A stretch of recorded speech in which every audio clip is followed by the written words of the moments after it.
बुधवार 25 फरवरी को इजरायली समय के अनुसार दोपहर 12:45 पर प्रधानमंत्री मोदी का विमान बेन गुरियन इंटरनेशनल एयरपोर्ट पर उतरा। जैसे ही पीएम मोदी विमान से नीचे आए, यहां उनका स्वागत बेहद खास अंदाज में किया गया।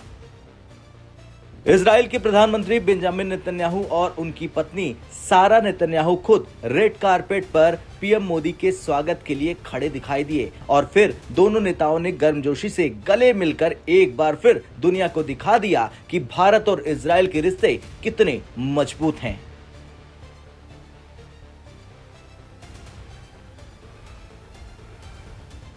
यह नजारा सिर्फ एक औपचारिक स्वागत नहीं था, ये दो देशों के बीच भरोसे, सहयोग और गहरी दोस्ती का प्रतीक था।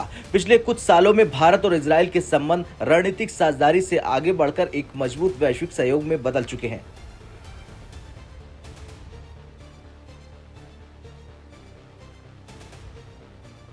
ये प्रधानमंत्री मोदी का दूसरा इजरायली दौरा है। उनकी पहली यात्रा के बाद दोनों देशों के रिश्ते में काफी तेजी आई थी, चाहे वो रक्षा सहयोग हो, कृषि तकनीक हो या हाईटेक इनोवेशन। इस बार का ये दौरा कई मायनों में और भी ज्यादा महत्वपूर्ण माना जा रहा है।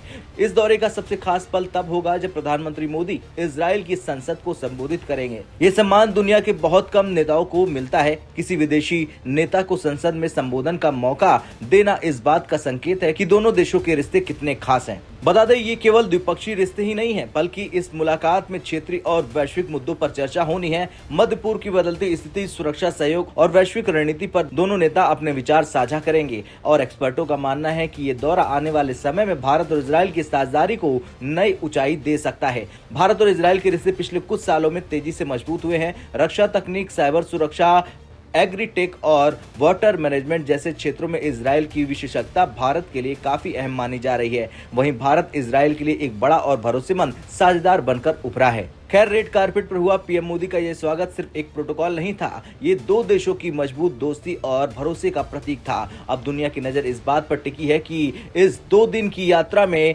पीएम मोदी कौन कौन से बड़े फैसले लेते हैं और भारत और इजराइल के संबंधों को कौन सा नया आयाम मिलता है।